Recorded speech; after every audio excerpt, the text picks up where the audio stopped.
This program is brought to you by realestate.com.au. Keep moving with Australia's #1 address in property.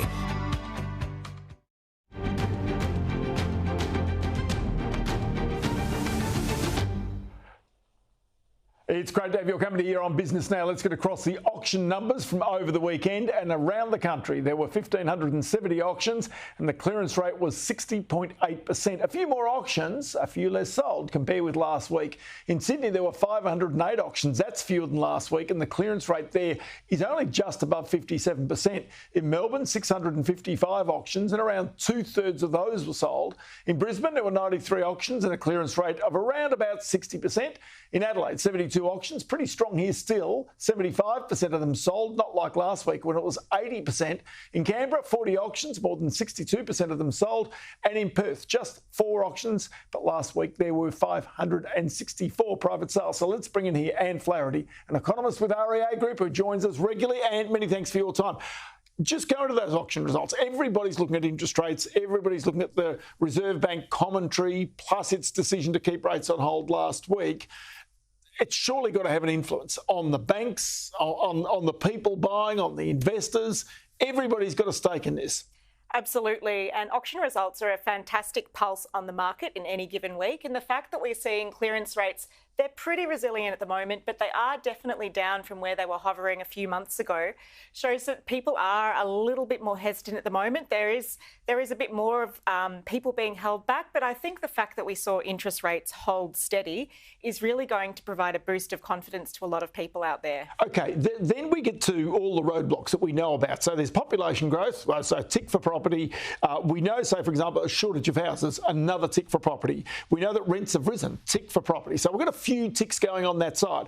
But against that, the lack of housing is an issue. Now, in regards to new homes being built, is there simply enough to keep up? I mean, surely at some stage the business case comes back in favour of those who want to build houses. Well, what we need is really a tipping point, and we know that for a lot of developers, property prices aren't yet at that level that they require, particularly in the unit market, to justify those developments, to make them feasible. And that's why we're seeing with dwelling approvals, apartment developments, they're the ones that have absolutely fallen off a cliff.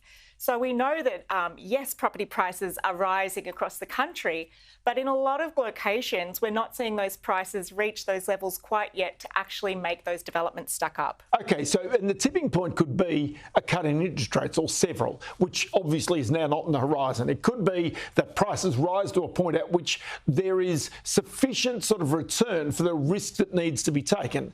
But that just doesn't go to the developer making a decision. It goes to the banks as well, doesn't it? The financiers. Exactly. And of course, most people borrow to buy a home and it needs to stack up. So those valuations need to add up. And we know actually there's a lot of, when we look at the unit stock, for example, being developed at the moment, it tends to be premium end. If we look at the new houses, they tend to be a bit nicer. So what we're seeing is development happen at the higher end of the market. What we're really missing is that stock of affordable property that's being built right now, which is going to trap a lot of people in the rental market longer. But there's something else about this. It's not just the finance available for developers, but also for individual buyers themselves.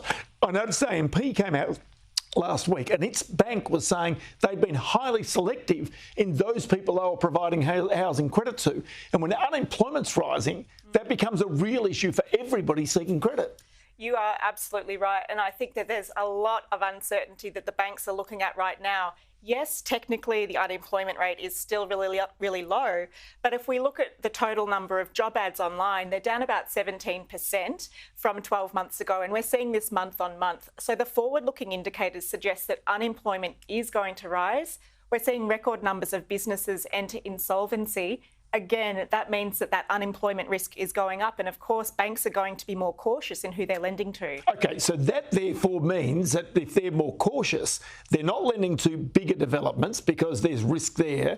They're increasingly not lending to individuals unless they've got superb credit ratings. And so that becomes a little bit of a squeeze on the housing market, doesn't it?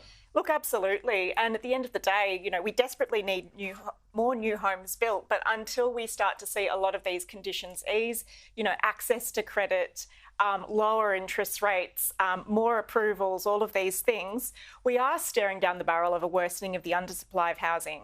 And so that's going to be a big problem because that could actually push the house prices higher, which seems bizarre amongst everything else we've said. And Flaherty from RAA Group, always good to chat to you. Many thanks for your time today. Thank you.